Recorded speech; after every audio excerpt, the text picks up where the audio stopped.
Hello everyone, first time I tried this dish.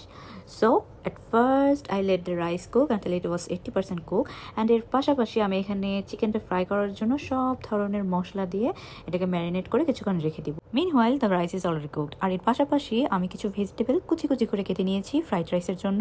আর এখানে আমি একটা কুকারে একটুখানি বাটার আর একটুখানি গার্লিক দিয়ে সেখানে ভেজিটেবলগুলো দিয়ে দিলাম and then it's need to be soft for a while because এখানে আমি একটু ডিম মানে দুইটা ডিম দিয়ে একটু স্ক্রাম্বলড করে নিয়ে দেন আবার এটাকে একটু ভেজে নিব।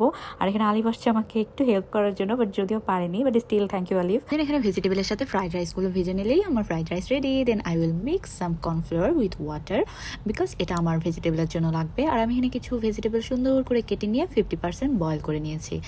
দেন এখানে একটু কুকারে আমি একটুখানি বাটার আর একটুখানি গার্লিক নিয়ে ভেজিটেবলটা দিয়ে দিলাম। And then I have to add some black pepper powder and salt and some sugar. Not too much because আমি যখন এই ভেজিটেবলটা বয়েল করে নিয়েছিলাম তখন এখানে সেই পানিতে কিছুটা সল্ট অ্যাড করে দেন বয়েল করে নিয়েছিলাম, তাই এখানে আর বেশি সল্ট অ্যাড করব না। দেন আমি এখানে ওই পানিতে মিশিয়ে নেওয়া কর্নফ্লাওয়ারটা অ্যাড করব, বাট একসাথেই না, কিছুক্ষণ পর পর অ্যাড করে করে আমি ভেজিটেবলটা ঠিক করে নিব। দেন আমার ভেজিটেবল রেডি। এখন চলে আসো চিকেনের কাছে। I added some cornflour because I want make it more crispy and এটা তেলে ভেজে নিলেই চিকেন ফ্রাইড রেডি। এরপরে এই তো প্লেটার তো আমি সাজিয়েছি। কীরকম হয়েছে তোমরা সবাই বলো। আর এই তো আমার রিভিউ আলিফ দিয়েই দিল। সবাই তো অনেক খুশি, নিপুর, নাবিলা, আলিফ সবাই খেয়ে অনেক প্রশংসা করলো।